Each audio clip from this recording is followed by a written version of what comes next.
there's no denying that the original Mega Man games on the NES are some of the hardest games ever made. Just saying that you've beaten one of them is an impressive enough feat on its own. But saying that you can speedrun the game, beat it as fast as humanly possible, well, take a look.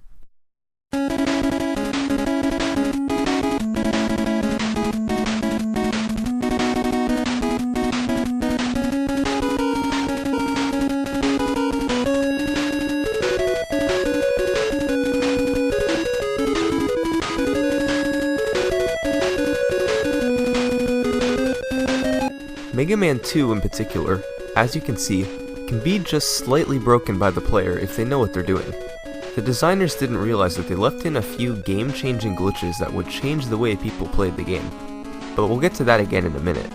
On top of those glitches, speedruns of the game also have incredible movements and precise jumping that looks nearly impossible. So let's take a look at the world record progression for one of the craziest runs in video game history, Mega Man 2. We'll start by going back to 2004. Speedrunning may not have been as popular as it is today, but it was just starting to pick up some steam. One of the first heavy hitters was named Richard Ureta, and in July, he finished a run of the game on normal mode in 30 minutes and 39 seconds. This run had some amazing looking movement, and some very creative strategies, but Ureta knew that he could take the time lower. He opted to skip doing a bunch of major glitches in order to comply with the Twin Galaxies rules at the time, which didn't allow them. As impressive as this run was, a man named Seth Glass decided that he would try to use some of these crazy glitches and see how low he could take the time. And over the course of a few years taking the time lower, he got it down all the way to 27:49 by April 2010. How did he do it? Let's take a look. The first thing that he did was run through Flashman stage to get item 3, which he used to do this in Heatman stage. Whenever you're standing still, the game doesn't check for topside collisions with Mega Man, so it doesn't realize that he's crashing into the ceiling and it lets him go through. Once he's stuck there, you just press A, and between 3 and 6 frames after that, you press left. This causes Mega Man to shoot out of the wall all the way to the right, saving a bunch of time. After that are the Yoku blocks, where you need to have extremely precise jump timing to land on them just as they appear. After that, it's Airman stage, where you collect item 2. This will come in handy later.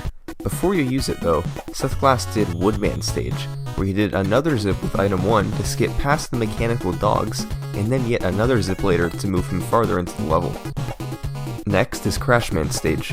There's a zip right at the start where you quickly screen wrap twice after getting stuck in the ceiling. This advances you forward 2 screens in the game, while making it still appear that you're on the first screen. Then you go to the next screen, screen wrap a couple more times to skip a couple more screens, and die intentionally. When you respawn, you'll be placed down much farther in the stage than it appeared, because the game thinks that you're a lot farther into the stage than you really are. Seth Glass then went into Quickman stage, where he started by doing another ceiling zip, but a byproduct of this particular zip is that the screen stays black for the remainder of the stage, including during the Deadly Laser section. After a couple more quick zips in the Bubble Man and Metal Man stages comes the Dr. Wily stages. In Wily 1, Glass used several vertical zips to propel him up the screens more quickly, and after a couple more stages with no zips comes Wily 4, where the items you picked up earlier are used to your advantage to propel you through the normally painfully slow platform sections. Oh, and another ceiling zip. All that's left after this is all of the boss refights and the alien boss. And once Glass put his last bubble shot into the alien, he had done it. 27:49. He submitted the run to Speed Demo's Archive, a website where people from all over the world came to watch the highest level speedruns, and it got very popular. Everybody loved seeing how much he could abuse the mechanics of the game, and it was a perfect example of how crazy a speedrun could get if played at a high enough level. Seth Glass's run inspired countless people, not just to speedrun Mega Man 2, but to get involved with speedrunning in the first place. Since his run was so far ahead of everyone else's, everyone just looked on with it in awe. He seemed to be so much better than everyone, and people wondered how long it would be before someone would finally be able to top it. But as it turns out, everyone forgot that there were countless amazing runners on the other side of the world, in Japan. Just a year after Seth Glass's run, a Japanese runner by the name of Nil1 uploaded a video. Mega Man 2 beaten in 27 minutes and 21 seconds, a full 28 seconds ahead of Seth Glass's incredible run. But there was something noticeably different about his run. You see, when Seth Glass and Richard Ureta did their runs, they did them on the American version of Mega Man 2, which has both normal and difficult modes. In difficult mode, most of the enemies, and most importantly the bosses of each stage, take far more shots to kill than in normal mode. So of course, in order to save this time, they ran on normal version. But no one played on the Japanese version of Mega Man 2, also known as Rockman 2. This version of the game has only the difficult mode in it, so you'd think that the Japanese version would be much slower than the American version. How was no one still able to beat it by so much on a slower version of the game? Well, it turns out the Japanese version isn't actually any slower. Yeah, it's true that you lose a significant amount of time from all of the boss fights, but the text in between levels scrolls much faster. By pure coincidence, the time that you lose from the boss fights happens to be practically the exact same amount that you gain from the faster text. So in terms of time gain or time loss, it didn't matter which version was played. No one would have been just as good playing on the American version. So where did his time gain come from then? Well, a large chunk of it came from Woodman stage. First, he used item 2 to skip past the first long corridor. Then he went underground, and he did a very complex zip setup that lets him play through the entire stage really quickly, while still making it appear that he's in the same place. At the end of it all, he takes an intentional death, and he respawns right next to the boss room. On top of that, he also nailed nearly every single other trick that Seth Glass got in his run. This run seemed to have pretty much everything in it, and for a long time, nobody was up to the task of beating it. As years passed, a lot of people began to believe that the main source of competition in Mega Man 2 should be on the Japanese version. It was the version that the Japanese had already been playing on for so many years, and it ultimately became the more relevant and more prestigious category in the eyes of many. But it didn't matter. Nobody was even trying to beat it. No one just nailed every single trick and every single zip. It seemed that he was just too tough to top. Finally though, one runner decided that he would try to pull it off. His name, Cypher. He grinded his PB down lower and lower, and to help him get closer to no one's time, he decided to go for a more difficult, but faster, Zip and Crashman stage. He would do it on the very first screen, which was much more precise but would end up netting him a few seconds. Ultimately, after much practice, he was able to get a run that was on pace to beat no one. It was gonna come down to the final alien fight.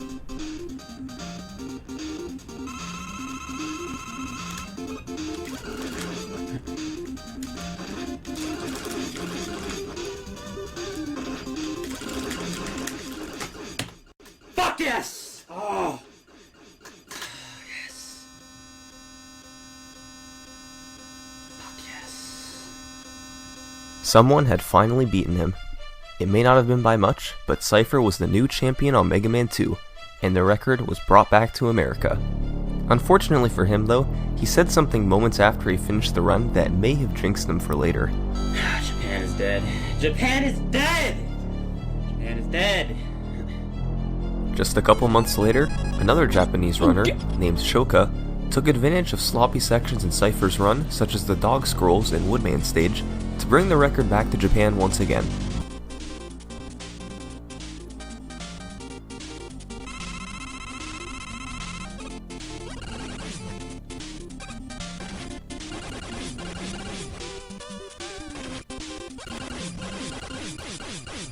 Shut up!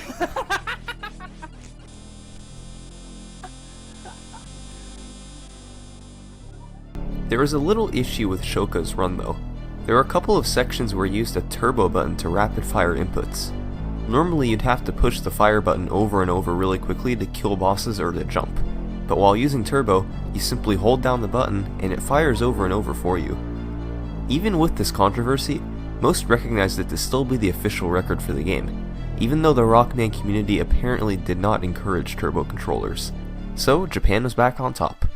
Well, now it seemed to be a rivalry for sure. Cypher versus the Japanese. Cypher knew that he could still improve his personal best by quite a bit, but how much, nobody knew. In July though, of 2014, Cypher proved that Mega Man 2 could still go lower, and at the end of it, he was speechless.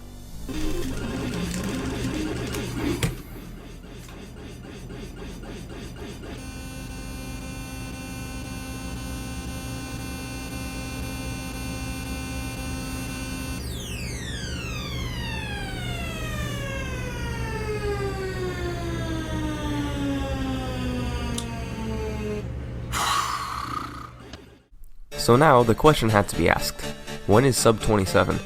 Cypher kept trying, and he was getting runs that were on pace to do it. But there was another runner, Elo Ninja, who was closing in on it as well. He didn't have the world record, but he was getting close. In November of 2014, he got on a run that was looking pretty good.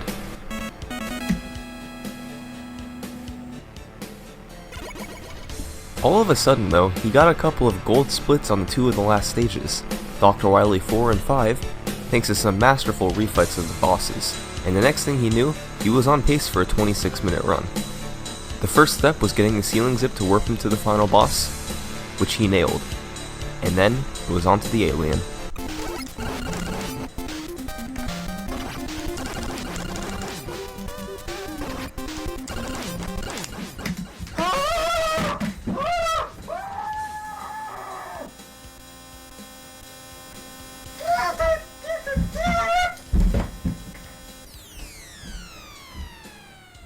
Elo was the new champion, and not only that, he had the first ever 26. His skill was now clear to everybody, so it seemed that he had nothing more to prove. But nope, Elo wasn't done just yet.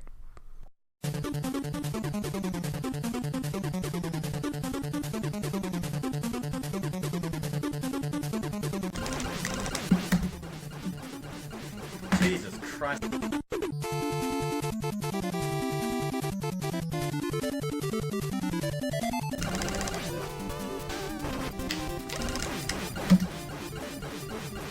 I saw 55, so that's actually a big one.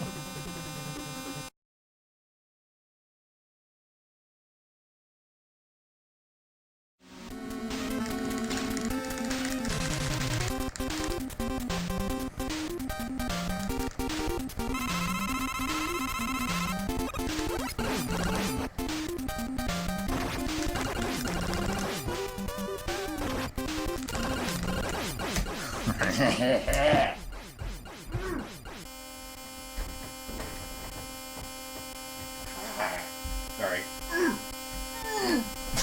And that's where the world record stands today for Mega Man 2.